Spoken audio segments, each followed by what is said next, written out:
Well, hello, everyone. All right, so as our judges filter back in, I will go ahead and begin the hearing. My name is Joseph O'Connor, and I will be the facilitator for this Unit 4 hearing of the We the People National Finals. In a moment, I will have the judges introduce themselves, followed by the students, and then we will begin the hearing. The students will begin with a 4-minute prepared statement, followed by 8 minutes of judges' questions. I will be muted throughout the hearing, but I will be holding up the 1 minute and time signs. So if you're not on gallery view, change to it so you can see me with this to give you reference points throughout the hearing. At the conclusion of the hearing, the judges will give brief feedback to teams and then we will end. So I will now, or the recording has been started. Judges, you can go ahead and introduce yourselves. So good afternoon. Let me just make sure this is West Virginia wildcard. Do I have that right? Okay, so we're already getting started on a good note. My name's Andy Levy. I'm a trial lawyer in Baltimore, and I also teach at both of Maryland's law schools, the University of Maryland and the University of Baltimore.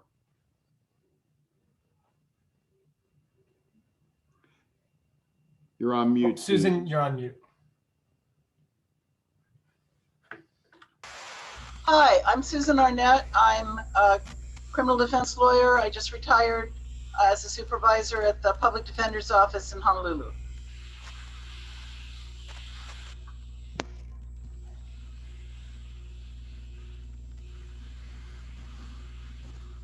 Oh, sorry, and that's my turn. Hi, good morning, or good afternoon. It's morning for me. I'm here on the West Coast. My name's Anthony Miller. I am a former coordinator for the program and an alumni of the program myself. And this is my first year judging at the national tournament. So I'm really excited to be here with you all. Thank you so much for having us. And want to please introduce yourselves and your teacher.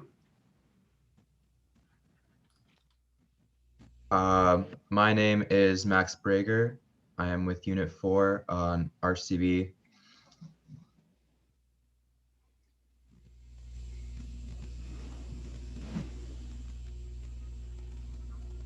So Ashley, you're on mute.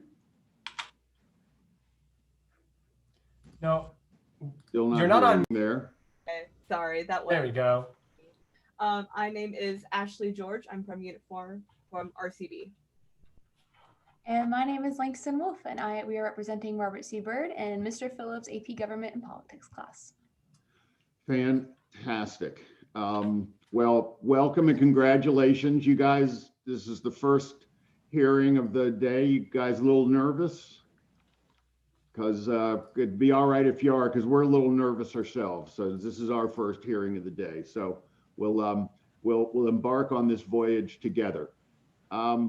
So there's no mystery what the question is, but we're going to read it anyway to give you a chance just to kind of get situated and make sure everybody's on the same page. This is Unit 4, Question 1, which is, it would be inconsistent with the constitutional separation of the executive and legislative powers to let the prerogative, pardon power, be exercised by the latter. That is a quote of Rufus King at the Philadelphia Convention. What were the framers' reasons for giving the president the pardon power? And do you agree or disagree with them? According to the framer, James Wilson, if the president abuses the pardon power, quote, he can be impeached and prosecuted. Do you agree with Wilson? Why or why not? In your opinion, what constitutes high crimes and misdemeanors? And you can start with your opening statement whenever you're ready. The founders based their structure of government largely on what they knew worked within the British government. In English history, the pardoning power has been dated back to King Ine of Wessex during the 600s. This power gave the ruler control over legal matters that were of great importance to them, personal or otherwise. The framers realized this and chose to give it to the head of the executive branch to pardon individuals. As it stands within the Constitution, the president shall have power to grant reprieves and pardons for offenses against the United States, except in cases of impeachment. This largely allows the president to choose to use the power at his or her discretion, as seen when President Clinton pardoned his brother for a drug-related offense. Founders put ample faith in the elected president to use the power wisely and not selfishly, with one of the only drawbacks being the president cannot pardon himself or a case of impeachment. Moreover, this power has had few limits placed on it for corruption purposes. One can agree with the framers believing that the pardon power is an extremely useful tool that the president possesses, but would also wish there to be safeguards against its misuse to limit rapes of power for entirely personal gains. Presidential pardon is the action of the president that completely sets aside the punishment for a federal crime. This is an enumerated power of the president designated in Article 2, Section 2. He shall have the power to grant reprieves and pardons for offenses against the United States, except in cases of impeachment. Though this power was specifically assigned to the president himself, it can be inferred that there are indirect restrictions that are essential to recognize. In 1973, President Richard Nixon mulled over the idea of issuing Christmas pardons for his Watergate co-conspirators. This is a case in which the president himself abused the power for his personal interests, compromising the legitimacy of the pardon. Another example of a presidential pardon being abused is projected by former President Donald J. Trump, who discussed pardoning him for wrongdoings.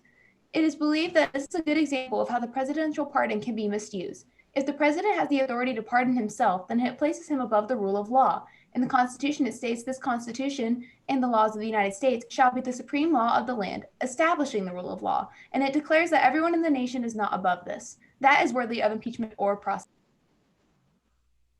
The charge of high crimes and misdemeanors covers allegations of misconduct by officials, offenses by officials who include ordinary crimes such as, but perhaps with different standards of proof and punishments for non-officials on the ground that more is expected of officials by their oath of office. To me, it is very important to hold officials accountable when they break the oath when they take before going to office. In Federalist Papers, Alexander Hamilton made the larger point that impeachment is directed at political offenses that proceed from the abuse and violations of some public trust. The phrase high crimes and misdemeanors entered the American Constitution because George Mason of Virginia was unhappy that the class of impeachable offenses had been limited to treason and bribery. Treason and bribery shouldn't be the only thing that you can get impeached into the government. In the court case, Sizer in the United States Supreme Court upheld the convictions of the German-American newspaper publishers under the Espionage Act of 1917 based on the character of editorial changes they made to writings that they republished. The ruling represented one of number of setbacks of civil liberties in World War I.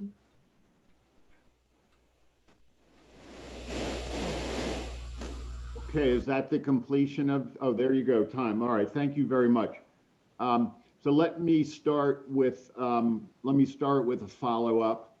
And I guess the two parts. The first is, do you think that the pardon power should be limited as a matter of good policy? And if so, do you believe that Congress under Article 1 has the power to regulate the president's pardon power under Article 2? Yes, I do believe that they should have the power to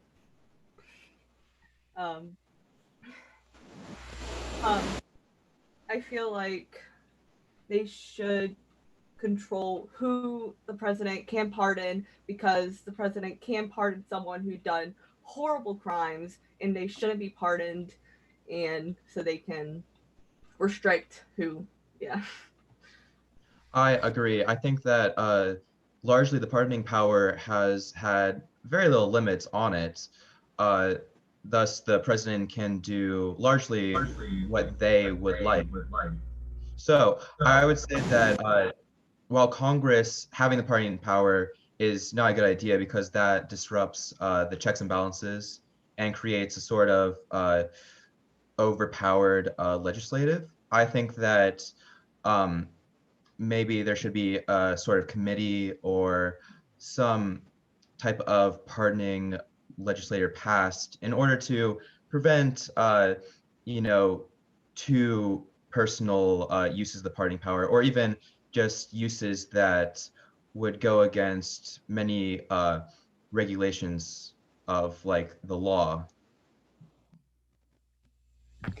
In agreement with Max, I do believe that there should be a limitation on the presidential pardon. Like when I discussed the president possibly pardoning himself, I feel like that's a violation of that because that places him above the rule of law, which we all stated was something that we all have to follow. However, I do believe that it's not within Congress's right to limit the pardon. I'm in a little bit of a disagreement with that one, only because Congress doesn't have oversight over the president, but it has investigatory. So I feel like it should have a right to investigate it, but not necessarily oversight.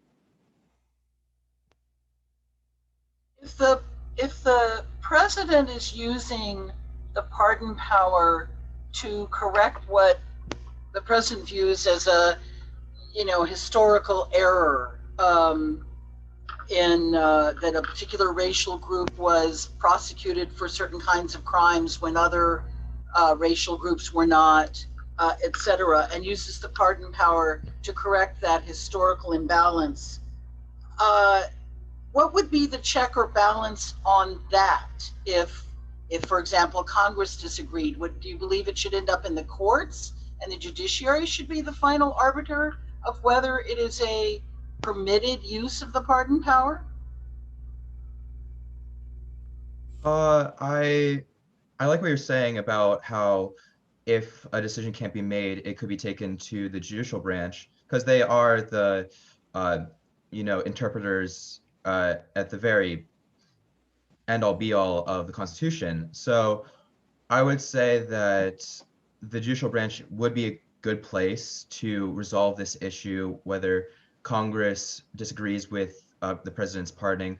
But in terms of like racial groups, as you were saying, I feel that you have to look at the times and you have to see all the facts of the case. And if it does come out that that group was wrongfully oppressed, I think that it is within the president's ability to make that pardon. Okay, I'd like to talk a little bit more concretely here. The pardon power has been used many, many times throughout American history. And let's try not to get too much into the politics of people's personal gain on trying to limit this power, but let's talk about, from a constitutional standpoint, what do you think have been in history or in more modern times appropriate and inappropriate uses of the pardon power? Can you give some examples of that? And then maybe we can use that to extrapolate or draw the lines of where do we think constitutionally the limitation should be? Not just which branch of the government should have the power to limit pardon power, but how do we draw that line? What is and isn't allowed, in your opinion? Okay, thank you for that question. I think that we can see a few cases where a line may have been crossed. I cited in my presentation about how President Clinton used the pardoning power to pardon his brother, which is an obvious case of personal gain that didn't really have to do with Social Security or anything of that matter. And we can see also when President Nixon was pardoned for his Watergate scandal. So you can kind of see where there's a political not bribery, but sort of step that is in place with this pardoning power. In my presentation, I cited that in 1973, President Richard Nixon mulled over the issue of using the presidential pardon to pardon his Watergate co-conspirators. And I feel like in this case, this would be a gross misuse of that power. So that's where I would set the line as far as that goes. Do you think it was okay for Nixon himself to be pardoned after he resigned? Personally, no, I don't feel like he should be pardoned after he resigned. I think that going along with what Langston has been saying, that the way he pardoned his co-conspirators is a blatant misuse of the pardon power, because it kind of undermines Social Security and really negates their crimes based on personal bias and personal gain. Ashley, would you care? Well, let me just ask a follow-up on that, which is, I mean, it sounds like your test is, do I agree that if I'd been making the decision, I would have pardoned this person or for that crime? And that seems a very unprincipled way of, just because you disagree with the decision doesn't therefore make it an abuse. I think that a lot of times the pardoning power has just been used to further policy and state what the president But feels. so what? So what? Yeah, so what? What? You disagree. But why does that make it an abuse? It's an abuse when these sort of occurrences where the power has just been used for entirely personal gain, and it kind of negates you know, the law of the land and how. You can finish your sentence or your thought if you'd like Okay. to. I was just going to talk about how these people, in the eyes of the president, he just wants to, you know, get them off the hook for something that helped him, and that is personal and more of a corruption than anything. Thank you very much. Here. I don't know if I guess we can applaud with our. Absolutely. We'd really like to. Thank you guys so much. So claps and cheers for that. Thank you. That's you guys have set a nice standard for the day. So thank you very much. Let me make a few comments for you, and then if my colleagues want to add something, they will. First of all,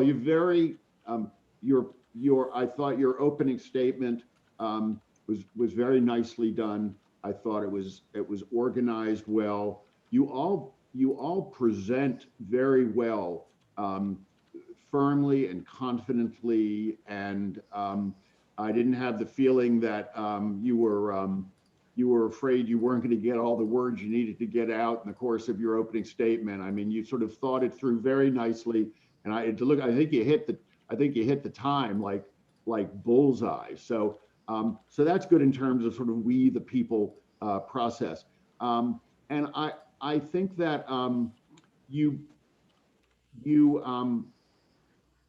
really seem to have your knowledge of historical precedent was very good. Stuff that for me is for you sounds like probably ancient history. The Nixon, the Watergate and stuff. I remember like it was yesterday. So I appreciated when young people sort of have that historical perspective. If this were a law school class, and you guys would fit like right in with my law students. If this was a law school class, and if we had more time, since these are complex issues and it's hard to really fit it in and all this, but if we had the opportunity for a longer conversation, I would have pressed you more on my question about a principled view of this, which is if the founders had wanted to limit it in the ways you're suggesting, either to certain crimes or not for personal gain, they could easily have done so. And they did many of the powers given both Article 1, Article 2. We do see limitations, but we see none in the pardon power. And so what I would encourage you to continue thinking about is, are there, without respect to the who or the what, or whether we agree or disagree, are there in fact sort of neutral principles that could be applied to this power that would accomplish what you are trying to accomplish but would take it out of the realm just of sort of what borders on a personal opinion. Having said that, bravo, just really a great presentation. I thought you did very well also. You were articulate. I appreciated that all three of you participated, and no one was dominating, and that's an important part of this. You did assert in your opening that the president cannot pardon himself. If you're going to make that assertion, I would try to have a strong constitutional site or case site where you believe that is established, or else say that it needs to be established. Max, I found your idea about a committee or a board, for example, to advise on the use of the pardon power. Very interesting. You might want to put that up front a little bit more. I don't know about West Virginia. It's often helpful if you can point to your own state about something they're doing that could be adapted federally. And many states do have a structure where there is a board, for example, to advise on whether a pardon should be issued or not. But I thought it was a very good job, all three of you. And considering how early in the morning it is in Hawaii, I appreciate that you were that good. Yeah, thank you guys so much for your time today and all the preparations you guys did to get ready for today. It shows that you guys have a lot of knowledge and a lot of information about the usage of the pardon power.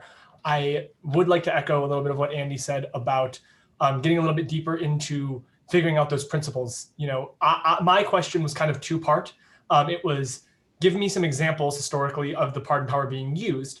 And I did say that I wanted examples maybe of both, of good usages and what you believe to be poor usages of the pardon power. And really all I got from you was poor usages of the pardon powers, things that you said were times when the pardon power was being used poorly. We didn't at all in this entire 10 minutes really talk about the good part of the pardon power, why it was valuable, why the founders gave the pardon power to the president in the first place. There's lots and lots of great examples of this being a very effective tool for positive change, right? And we didn't get to talk about any of that. And then the second part was, if you were the one making the rules, how would you define the lines of when this power is and isn't able to be used? And we didn't really get there. And then Andy had to follow up, right? And ask that question again. And so you want to be careful, especially sometimes with the judges, you'll get questions that are kind of two parts. And you want to make sure that you hear the whole question and you respond to everything they're asking for there. The information you gave was wonderful. But in any sort of conversation or debate, you want to make sure that you're really hearing what everyone's saying and are responding to everything that they're asking for. And I know that you guys were really limited on time today. So I understand that that's a struggle. But overall, I think your presentation style was wonderful. Max, I really liked this conversation tactic you used where you responded to what Susan said and you said, I really like what you were saying about XYZ. And that it showed that you were really trying to listen and you were appreciating the value that we were bringing to the conversation too, that this isn't just a presentation, that this is a conversation. And I really like to hear that kind of stuff. So I think you guys did a really great job, and there's always room for improvement, but you should pat yourselves on the back and feel very proud of yourselves for today. Yeah, hear, hear. Thank you. Thank you to your teacher, and thank you to your parents.